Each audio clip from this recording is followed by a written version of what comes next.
Hola, estamos aquí muy contento de participar en esta iniciativa de arquitectura en corto y de ser el primero de una serie de otros invitados que hablarán sobre distintos aspectos, decimos, impuestos por las situaciones actuales. Yo soy Alessandro Scarnato, soy profesor de Historia de la Arquitectura en la Escuela de Arquitectura de Barcelona, soy arquitecto también, italiano, y trabajo sobre todo en temas de patrimonio, de centro histórico y más en general de ciudad sedimentada, decimos, o sea, ciudad que tiene toda una trama de relaciones sociales y de realidad física. Y hace unos pocos años escribí un libro, Barcelona Supermodelo, donde exploro precisamente cómo el centro histórico de Barcelona refleja este tipo de dinámicas. Aquí hemos venido a hablar sobre todo de un tema que, como no podía ser de otra manera, va alrededor de lo que impone la realidad de la COVID-19.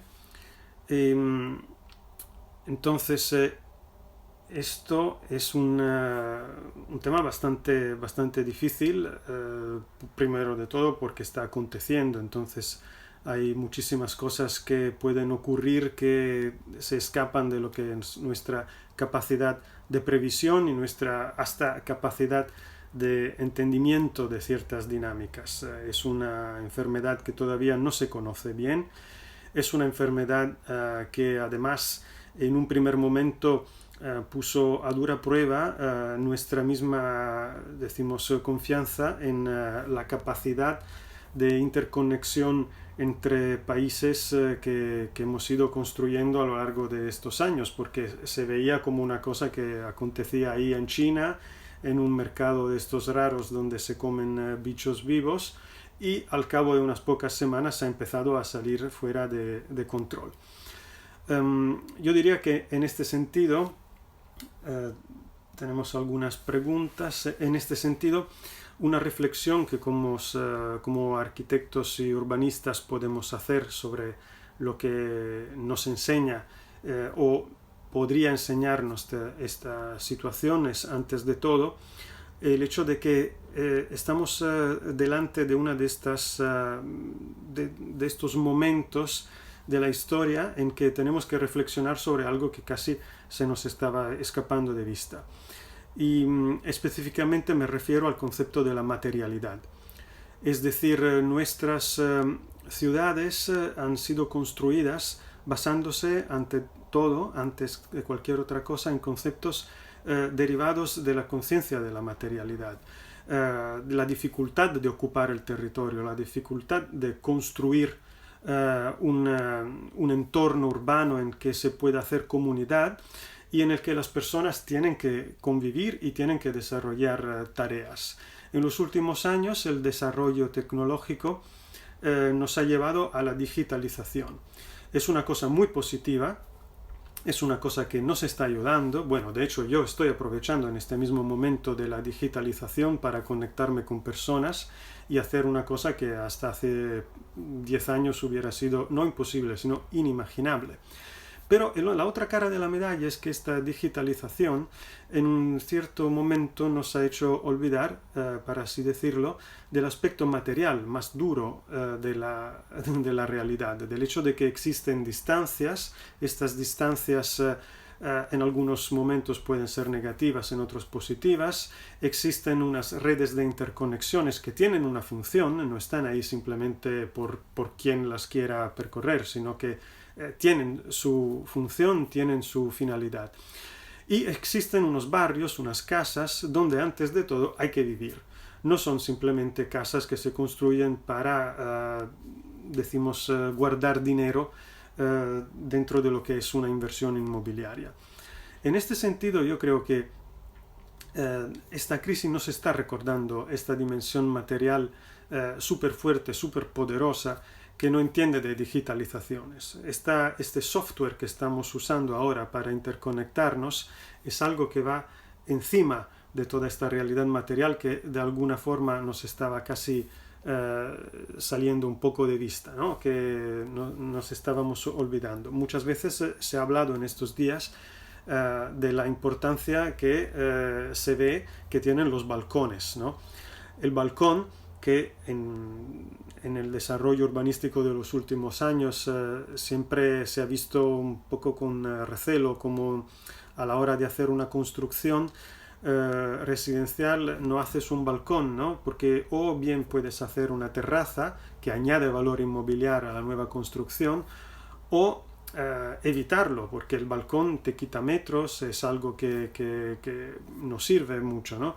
Pues ahora se ha visto que efectivamente gracias a los balcones, aquí hay alguien que dice el balcón me ha salvado, pues precisamente, ¿no? Es algo que a pesar de no ser una gran terraza, pero nos proporciona este contacto con la realidad externa que efectivamente nos ayuda a aguantar estos días y nos hace pensar que para gozar y para estar bien en nuestra casa no necesitamos simplemente usarla para poner armarios y camas y tener que salir sí o sí.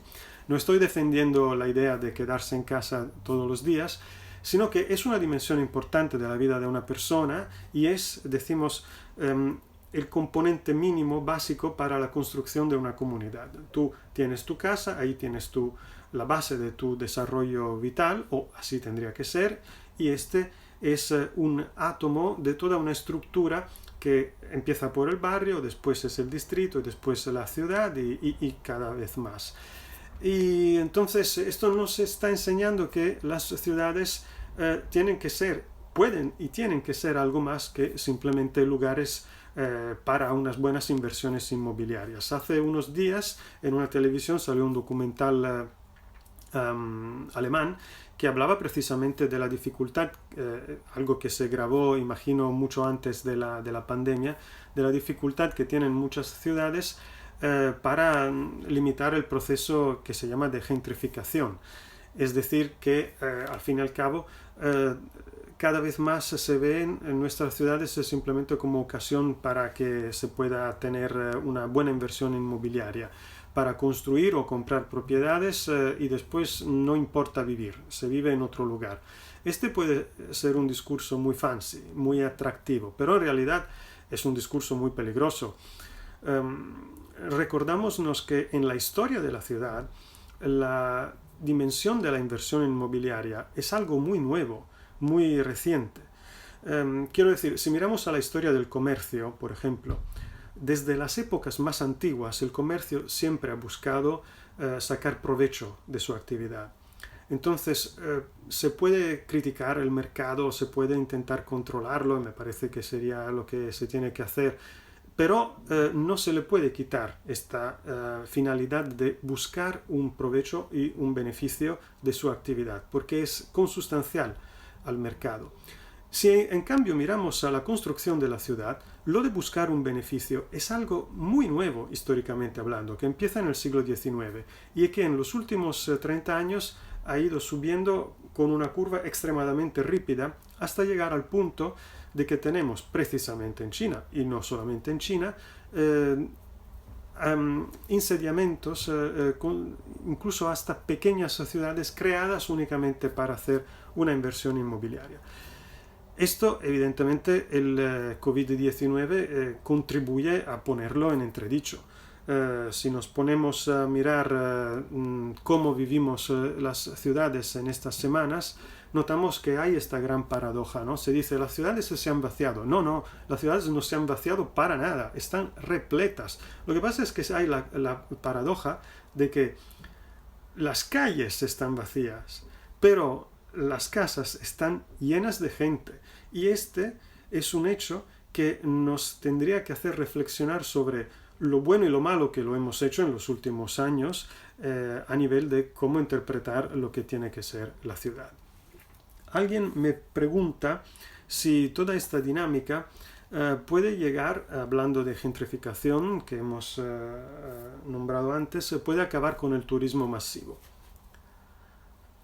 Pues la verdad es que en esto yo soy un poco pesimista, no creo que vaya a acabar con el turismo masivo. El turismo masivo ha demostrado de ser un bicho de la piel muy gruesa, muy dura, que aguanta cualquier tipo de cosa. En el sureste asiático en 2004 tuvieron un desastre natural enorme y el turismo se ha recuperado. Ha cambiado en algunas cosas, pero se ha recuperado. Aquí en Barcelona hace 2 años tuvimos un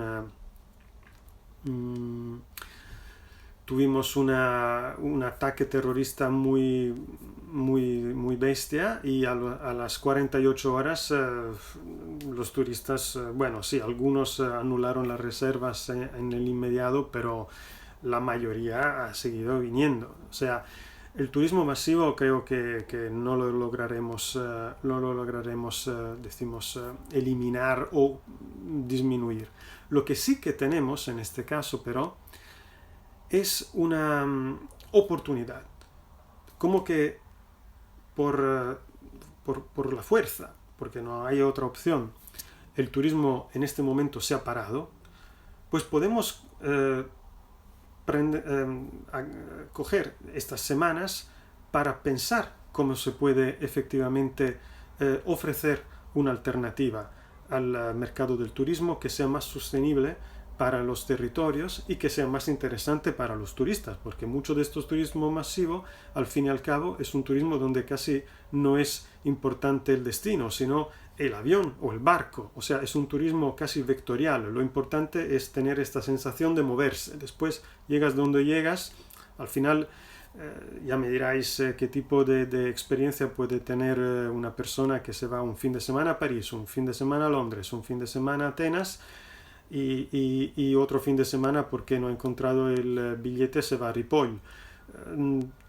¿Dónde ve la diferencia? La ve únicamente en el hecho de que en un caso puede coger un avión por un viaje más largo, otro más breve. Pues en cambio esta es una posibilidad de repensar el turismo, pero el turismo masivo no creo que se vaya a ver, perjudicado en este sentido.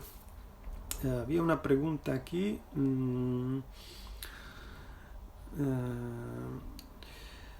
Una de las propuestas del consistorio de Colau en Barcelona era ofrecer una parte de las nuevas proporciones inmobiliarias a precios protegidos. ¿Ha sido aplicada? Pues sí. Decimos que esto es vigente. En este sentido, aquí en Barcelona se ha explorado la posibilidad de aumentar el porcentaje de habitaje de vivienda protegida, con lo cual determinadas promociones que tengan ciertas características de tamaño antes de todo, pues como mínimo un 30% tiene que ir al mercado de la vivienda protegida. Y este es activo. Es bastante singular ver cómo ha tenido ha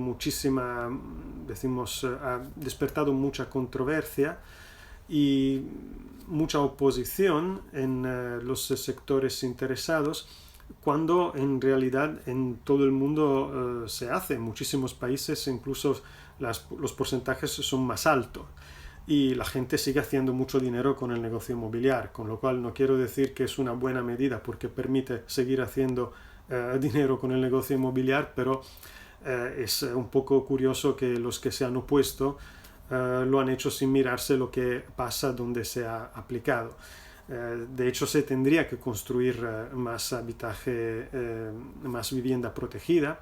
Se tendría en general que construir más viviendas. Se tendría que reaprovechar la ciudad. Se tendría que rehabilitar lo que ya existe, adaptarlo, buscar los intersticios donde no se ha construido y sobre todo volver otra vez, lo que decía antes, y que esta enfermedad nos hace entender que es efectivamente el eje vertebrador de la ciudad, que es la función residencial. Es decir, la ciudad sirve para construir una comunidad. Y esto es lo único positivo que nos está dejando esta enfermedad. Lamentablemente muchos, yo soy entre uno de estos, tenemos o conocidos o familiares que han fallecido. Entonces no estamos hablando de números estadísticos que están en algún lugar lejanos. Estamos hablando de un sufrimiento que ha vivido gente que conocemos y algunos no lo han logrado superar. Pero si algo positivo tiene esta crisis es precisamente esta capacidad niveladora que un poco en todas las realidades del mundo vuelve a poner al centro del debate el hecho de que la materialidad de la realidad es algo que no podemos eludir. La digitalización no nos puede impedir ver que efectivamente tenemos unas necesidades concretas que empiezan por la posibilidad de tener un buen lugar donde vivir. Alguien ahora pregunta qué diagnóstico se prevé en la subida o bajada de los precios de la vivienda. Esto es curioso, efectivamente. Yo, de momento, por lo menos, todavía no he visto ningún tipo de previsión seria y decimos sustancial sobre cómo esto va a afectar el precio de la vivienda. Muchos han hablado de turismo, muchísimo. Algunos se han lanzado a hablar de lo que puede pasar con el transporte después de esta crisis. Pero el precio de la vivienda efectivamente no he visto nada. Mi opinión es que no va a afectar mucho el precio de la vivienda. Por lo menos en un breve término no lo vamos a notar. Las políticas que las administraciones pueden promover después de esta crisis para, decimos, adaptar las ciudades a estas situaciones, pues puede que estas políticas así que tengan una repercusión en los precios. Otra pregunta, dicen que en Lavapiés, un momento, ¿desde cuándo ha salido como barrio más cool de Madrid? Es ahora terriblemente caro. Los medios deberían ser más cuidadosos con estos artículos. Ya, es verdad.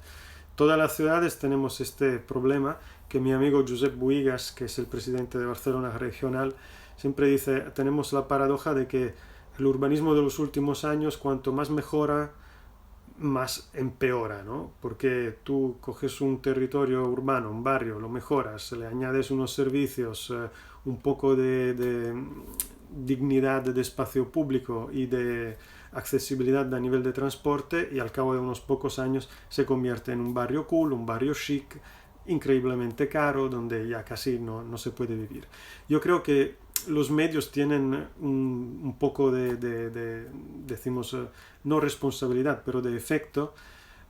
Sin embargo, la acción que una administración tienes que intervenir no en los medios, sino en el mercado, ¿no? O sea, cómo se puede evitar que el mercado se trastorne después de estas modificaciones. Aquí hay muchas preguntas.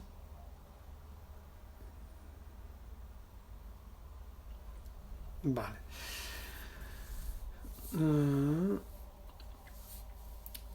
Veo que aquí hay mucha gente que efectivamente pregunta sobre cómo los precios se pueden ver afectados. Repito, no he visto estudios muy sólidos hasta la fecha, sobre todo cosas referidas al turismo o referidas en general al espíritu con el que vivir la ciudad. Pero sobre el discurso de los precios tanto del alquiler como de la compra, no sabemos. Yo creo que es algo que depende únicamente, repito, de cómo las administraciones reaccionarán una vez que esta crisis pasará. Puedo hacer un paralelo, una imagen, si queremos, un poco gráfica, pero yo creo que lo que está ocurriendo referido a la crisis comparado con la crisis del 2008 es que imaginémonos que estamos conduciendo un coche, ¿no? ¿Qué pasa? En la crisis del 18, de repente, inesperadamente, este coche tan bonito y tan eficiente pues, se estropea y nos deja a pie. Entonces, el problema es cómo lo podemos arreglar, ¿no? Aquí, en cambio, el coche no se estropea. Lo que ocurre es que la carretera que pensábamos que estaba lista, preparada, perfecta, pues de repente hay un agujero enorme. Y ya no estábamos acostumbrados, ¿no? Decíamos que todas las carreteras estaban perfectas y ahora nos encontramos con un agujero inesperado. Entonces, ¿qué hacemos? Tenemos evidentemente que parar el coche, pero el problema no lo tenemos en el coche. Entonces, ¿qué pasa? Que en la crisis de 2008, lamentablemente, muchas medidas no se han tomado para evitar que se vuelva a repetir, porque igual que en el ejemplo que he hecho, cuando el coche se ha vuelto a poner en marcha, muchos han dicho, mira, estupendo, fantástico, ahora va, brum brum, y otra vez a correr. En cambio aquí tenemos una posibilidad, porque como que hace falta tiempo para reparar la carretera, porque el agujero es muy profundo, pues tenemos varias posibilidades. Podemos repensar el discurso de cómo son nuestras carreteras, que a lo mejor tenemos que hacerlas mejor de lo que creíamos. Tenemos la posibilidad de repensar si efectivamente es este el coche que necesitamos o si necesitamos un coche. Hay la posibilidad entonces de reaccionar de muchas formas. Claro, siempre existe el riesgo de que alguien diga, bueno, ahora que nos ha costado tiempo, pero otra vez en la carretera hemos allanado el agujero, podemos ir, pues anda, como antes. Esto es seguramente el aspecto peor, porque volveríamos enseguida a los mismos problemas de siempre, de gentrificación, gente que viaja a lo loco, gente que hace todo tipo de inversión inmobiliaria sin pensar en el hecho de que la ciudad sirve para vivir y no para hacer dinero. Y yo creo que la generación política que tenemos en este momento tiene una gran oportunidad si la sabe aprovechar. Puede ser, y lo digo con un punto no de mala leche, sino de tristeza, que cosas como la que está ocurriendo a Boris Johnson pueden ser útiles. O sea, cuando un político experimenta en su propia carne el problema, normalmente yo le auguro, a pesar de discrepar de sus planteamientos, pero le deseo que se recupere, pero cuando lo supera, normalmente entiende efectivamente lo complicado que es una determinada situación. Entonces, si la generación de políticos que tenemos ahora, que es una generación que nunca hasta hoy había vivido un trauma histórico verdaderamente profundo, porque los últimos políticos europeos que vivieron una guerra en su propia carne fueron nuestros abuelos. Entonces, y nuestros padres por lo menos hablaron con los abuelos. Estos son políticos que muchas veces han vivido toda su vida en una situación ideal en que no existen problemas sistémicos, todo va bien, y si no va bien es porque no te has empeñado en suficiencia. Entonces, igual nuestras ciudades no tienen también la cuestión de protegernos, de darnos una vida segura, cómoda, de crear comunidad. Las ciudades todos viven bien, si vives mal es porque has hecho tú algo equivocado, ¿no? Entonces, pues esta crisis puede que a algunos les haya hecho abrir los ojos y cambiar un poco de actitud. Y entonces, en este sentido, puede ser que cuando esto pase, tengamos una reacción diferente de la que tuvimos en el 2008, cuando lamentablemente, como hemos dicho, muchas cosas al final no han cambiado. Es posible, como alguien apunta, que esta crisis pueda también tener un efecto interesante a nivel de ciudad, es decir, una vuelta a lo rural. Algo que pocas veces se ha dicho en estas semanas, pero algunos han observado, los focos principales de propagación de la COVID han estado precisamente localizados en ciudades y en ciudades con un alto nivel de contaminación. Esto nos hace pensar que la contaminación mata no solamente a nivel directo, sino también a nivel de que te hace más débil para resistir a cualquier otro tipo de enfermedad que pueda surgir. Pero también que evidentemente las ciudades donde hay un alto grado de contaminación son ciudades donde se desarrollan sistemas de relación laboral y personal poco sanos, decimos, con lo cual al aparecer un brote de enfermedad, esto se reparte enseguida súper rápidamente. Puede ser que una de las cosas que se verifiquen después de esta crisis es que unas cuantas personas vuelvan a apreciar lo que quiere decir vivir en las afueras o hasta directamente en el campo. Esto puede ser positivo o no, depende de cómo se hace y sobre todo depende si se convierte simplemente en un desplazar la cama o desplazar el sistema vital.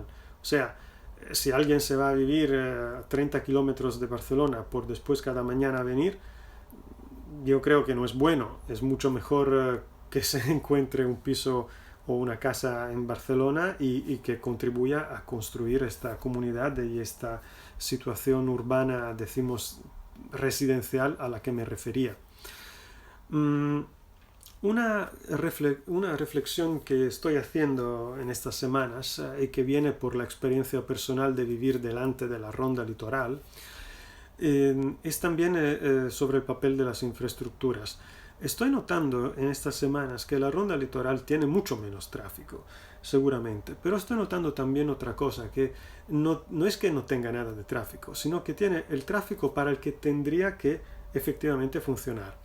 El sistema infraestructural de las ciudades siempre ha sido pensado de una forma, decimos, muy específica, ¿no? Con calles que tienen una función de grande conexión, calles de barrio. Pues a veces en los últimos años algunas cosas se han ido distorsionando. La ronda, por ejemplo, y las grandes avenidas de conexión territorial tendrían que funcionar precisamente por esto, por el tráfico de infraestructura, para las mercaderías, para los grandes transportes, y funcionarían perfectamente, la ciudad funcionaría bien y el resto tendría que moverse por medios alternativos con un sistema de escala mucho más reducida, más compacta, en lo que la gente con medios de transporte público, con bicicleta o incluso a pie, se puede mover bien. Yo creo que el sistema de infraestructuras puede también tomar esta crisis como una ocasión para repensarse, para volver a mirar su papel dentro del funcionamiento de la realidad urbana. Otras preguntas. Bueno, queda poco tiempo. Una cosa que yo creo que también se tendría que tener en cuenta otra vez después de la crisis es la función protectora de la ciudad. Michel Foucault hablaba de la ciudad biopolítica, de la ciudad que de alguna forma te protege y te garantiza seguridad. Yo creo que la seguridad de la que hablamos no puede ser simplemente únicamente la que se refiere a la seguridad hacia el aspecto del crimen, ¿no? O sea, del tirón, del hurto, sino la seguridad en general, la seguridad existencial, la seguridad en el sentido de que tú sabes que en una ciudad puedes desarrollar tu programa de vida de una forma tranquila, porque hay una comunidad, hay un entorno, se pueden construir enlaces. Además puedes decidir cuánto relacionarte, también esto es importante, no es solamente una cuestión de tener que relacionarse, es poderlo hacer si así se quiere hacer. Yo creo que en este sentido la estructura de la ciudad puede que vuelva a pensar otra vez en este aspecto de la seguridad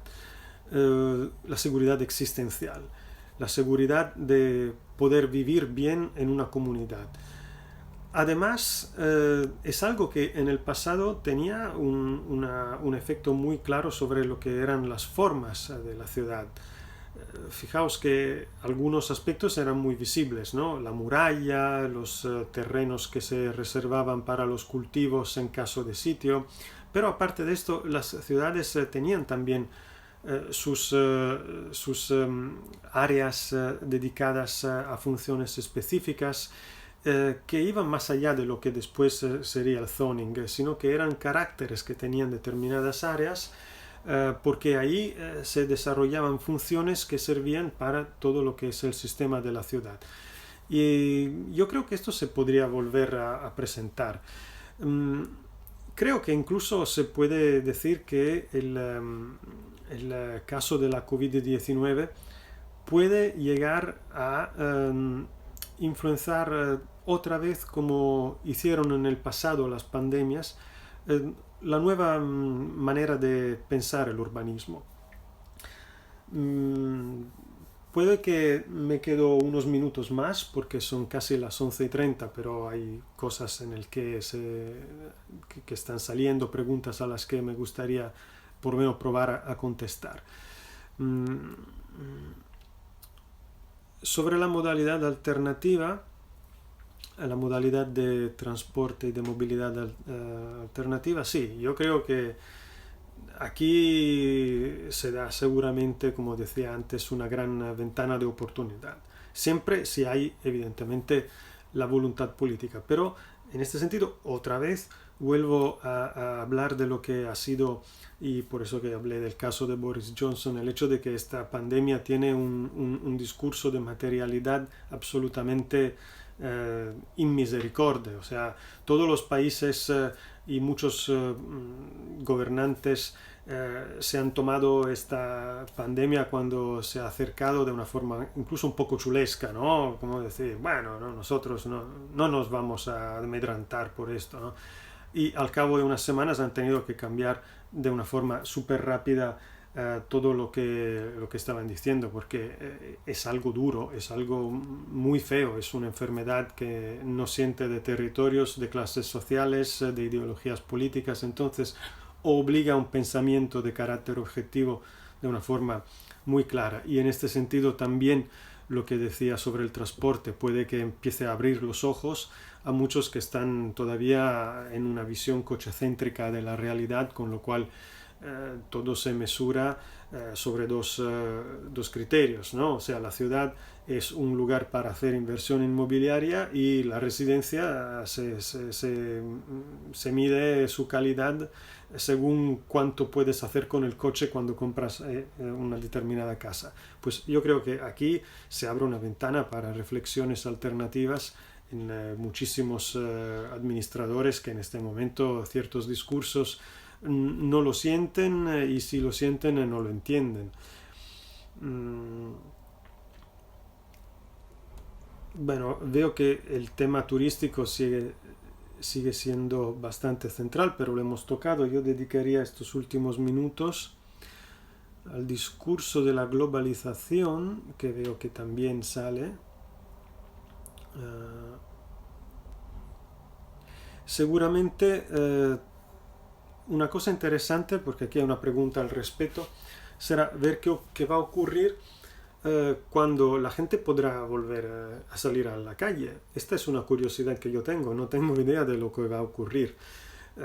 Pienso que tenemos dos posibles escenarios, o sea, bien un escenario de desahogo, o sea, de gente que finalmente encerrada después de 40 o 50 o 60 días, que por cierto se llama cuarentena porque originariamente eran 40 días, entonces no nos podíamos esperar que durara solamente una semana. Entonces, una posibilidad es un discurso de desahogo y con gente que, lo digo medio en broma, medio en serio, se puede echar en la calle semanas enteras volviendo a casa únicamente para dormir. Pero también me imagino que unos cuantos saldrán para protestar por la manera en que se ha gestionado la ciudad, por las condiciones de vida en determinados barrios, por cómo faltan determinados servicios en algunas comunidades que no son tan afortunadas. Entonces, cuando estás obligado a usar tu casa por algo que sea un poco más que dormir y ducharte, pues ves todos los límites de cómo se ha ido construyendo la ciudad.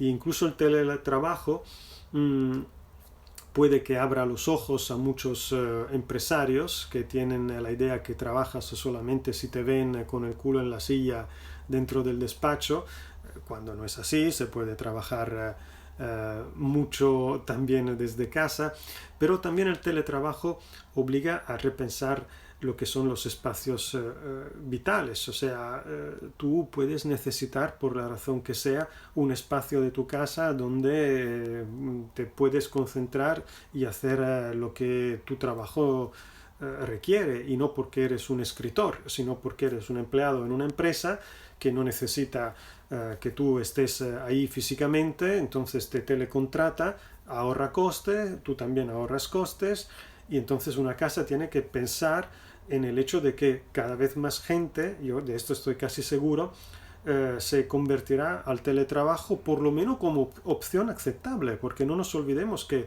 la cuestión no es tanto que se tenga que pasar del trabajo presencial al teletrabajo, sino considerarla como una opción aceptable para cuando, sea cual sea la razón, se vislumbra la posibilidad de reducir, decimos, la presencia física de los trabajadores.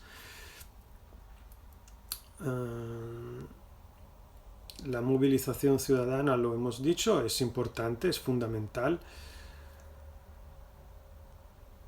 Claro, el teletrabajo efectivamente conviene para el empresario. No nos olvidemos que cuando tú tienes la presencia de 10 trabajadores, tienes que alquilar o comprar y dotar de infraestructura 10 puestos de trabajo.